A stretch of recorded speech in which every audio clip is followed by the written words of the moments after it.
Uncover 5 hidden traits of toxic people with Stoic wisdom. The secret dance of deception. Why toxic people hide in plain sight. Imagine this: you're standing on the edge of a serene, calm ocean. The water reflects the golden light of dawn. Suddenly, a storm gathers on the horizon. Dark clouds swirl, waves rise, and you feel the air shift. But you're not sure if it's the storm you need to fear or the calm that came before it. This, my friends, is the nature of toxic people. They don't always crash into your life like a thunderstorm. Often, they slip in quietly, like a warm breeze, and before you realize it, they've left chaos in their wake. But how can we uncover their hidden traits? And more importantly, how can Stoicism, the ancient philosophy of mastering one's mind, help us navigate the storm? The answer lies not just in observing their behavior, but in understanding our own. You see, toxic people thrive on illusion. They wear masks, cloaking their intentions in charm, kindness, or even false humility. The first trait you'll notice is their ability to distort reality. They spin narratives, subtly altering how you perceive yourself and the world around you. Have you ever found yourself questioning your own memories after a conversation with someone? That's gaslighting, a favorite tool of toxic individuals. Marcus Aurelius once wrote, "If someone is able to show me that what I think or do is not right, I will happily change, for I seek the truth." But what happens when truth becomes a tool for manipulation? Toxic people distort truth not to enlighten but to control. They'll say, "I'm just being honest," while delivering insults disguised as advice. Or they'll claim to protect you while undermining your confidence. Here's where Stoic wisdom comes in. You must master the dichotomy of control. Ask yourself, is this reality being shaped by my reason? Or am I allowing another's manipulation to color my judgment? Now let's move to their second trait, a constant need for control, masked as concern. Toxic individuals want power, not partnership. They may seem like they're just looking out for you, but beneath their seemingly caring nature lies a deep fear of losing influence. Epictetus, the slave-turned-Stoic teacher, reminds us, when someone exercises power over you, it is because you have handed it to them. Withdraw your consent, and their power evaporates. So, why do we hand them power? Often, it's because we crave validation. Toxic people sense this and exploit it. They might praise you one moment, only to withhold it the next, leaving you desperate for their approval. Have you ever felt that gnawing need to prove yourself to someone? Pause and reflect. Are you seeking their approval? Or are you losing yourself in the process? Here's a question for you to ponder. If you stopped caring about their validation, what would they hold over you? Let's unravel the third hidden trait, projection. Toxic people often project their insecurities, failures, and fears onto others. They'll accuse you of being selfish when they are the ones acting out of self-interest.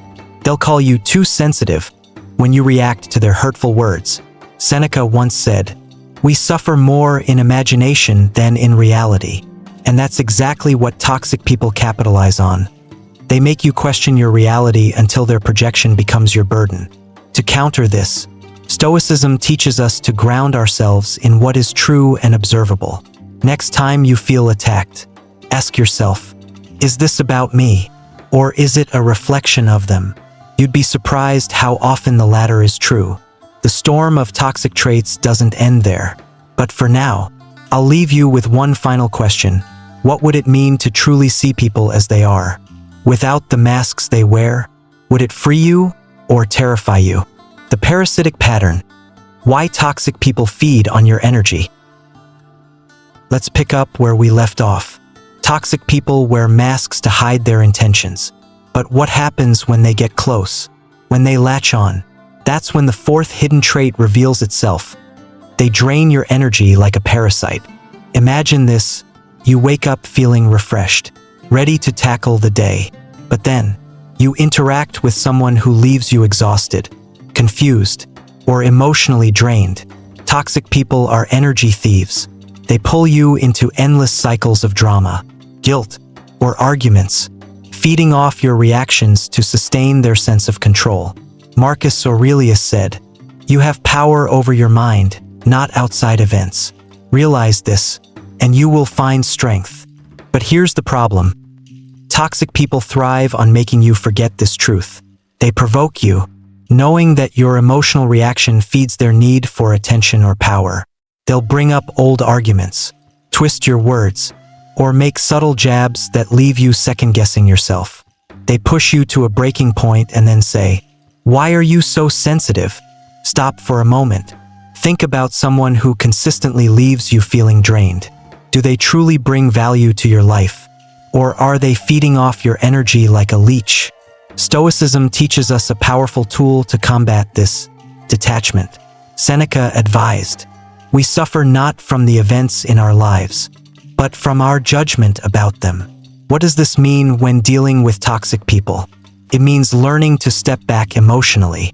Their words or actions don't have to penetrate your inner peace. Picture their insults, manipulations, or provocations as arrows that never reach you because you've built an impenetrable shield of composure. Here's a practical exercise. The next time a toxic person tries to provoke you, pause, take a deep breath. Instead of reacting, ask yourself, am I giving them the response they want? Or am I staying true to my principles? Often, the greatest strength you can show is silence. Now, let's move to the fifth hidden trait. They are masters of playing the victim. Toxic people rarely take responsibility for their actions. Instead, they twist the narrative to make themselves appear as the wounded party. They'll say things like, "I only acted that way because you pushed me," or "Nobody ever appreciates what I do." This manipulation draws you into their web of guilt and obligation, making you feel like you owe them something.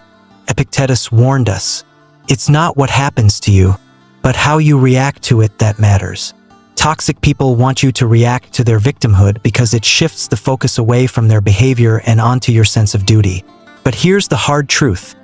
You are not responsible for their healing. Think about this deeply. How many times have you excused someone's toxic behavior because you felt sorry for them? "Oh, they had a tough childhood." Or "They're going through a lot right now." While compassion is a virtue, enabling toxicity is not.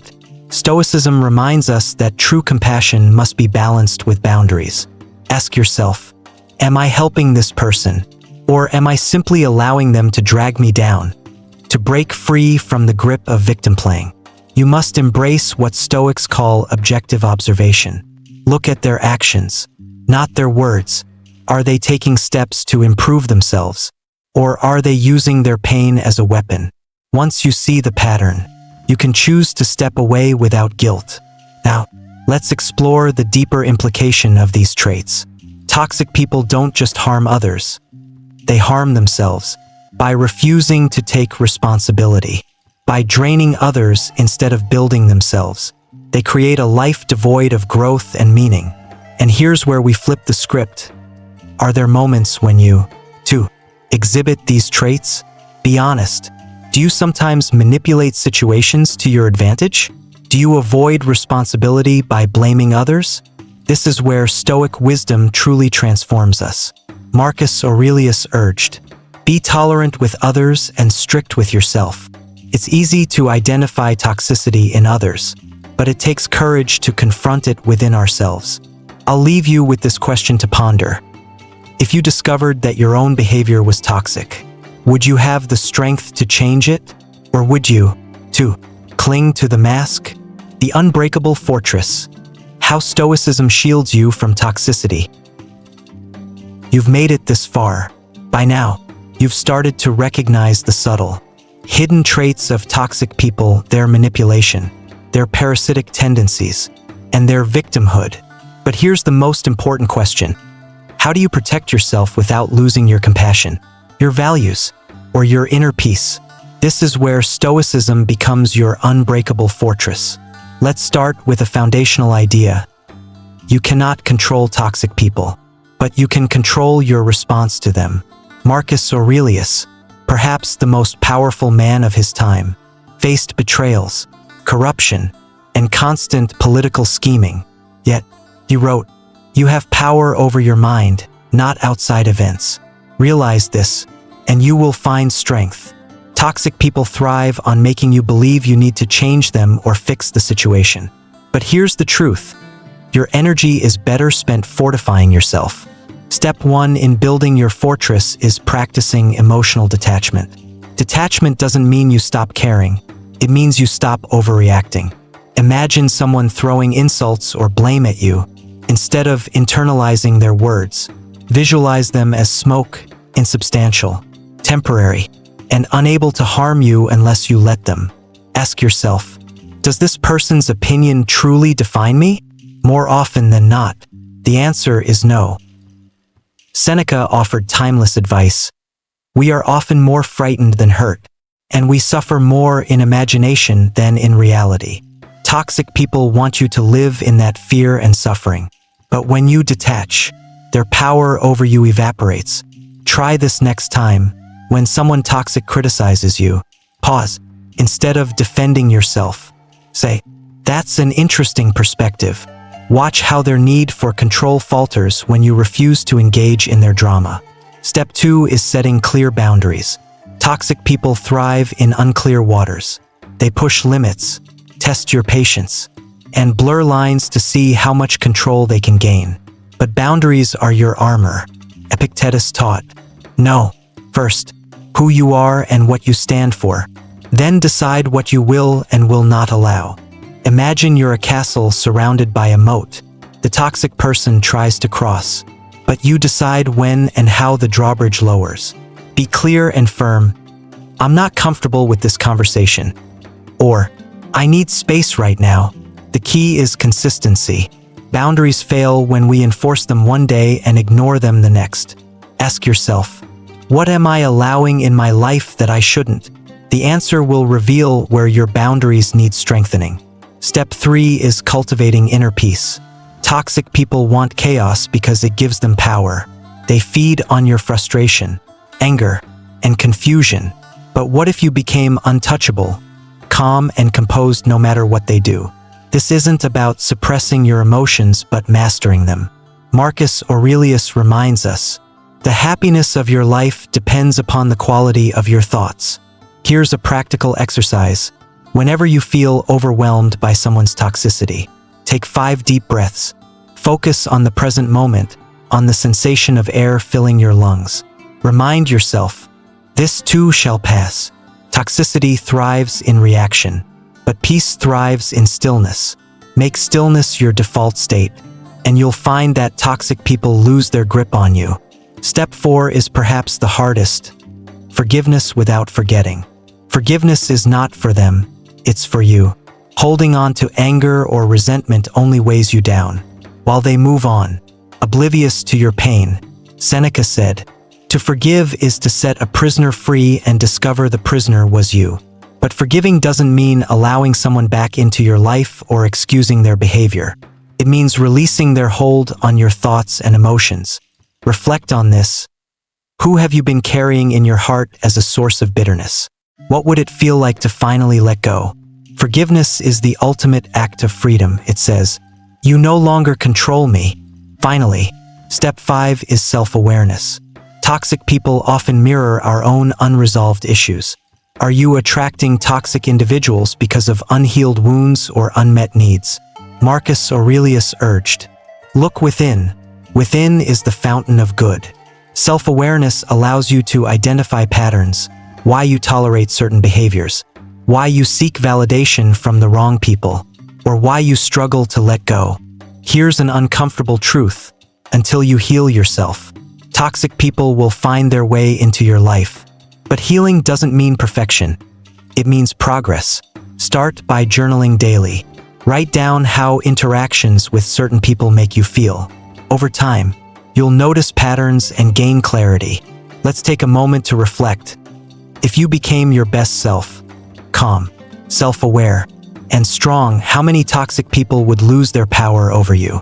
The Stoics believed that freedom isn't found in controlling others, but in mastering yourself. Toxic people will always exist, but they don't have to define your story. Picture yourself as a ship sailing through turbulent waters. The waves crash, The winds howl, but your course remains steady because your anchor, your mind, your values is unshakable. As we come to the end of this journey, let me leave you with one final challenge. Who will you become when you are no longer weighed down by toxic people? The answer, my friend, lies within you.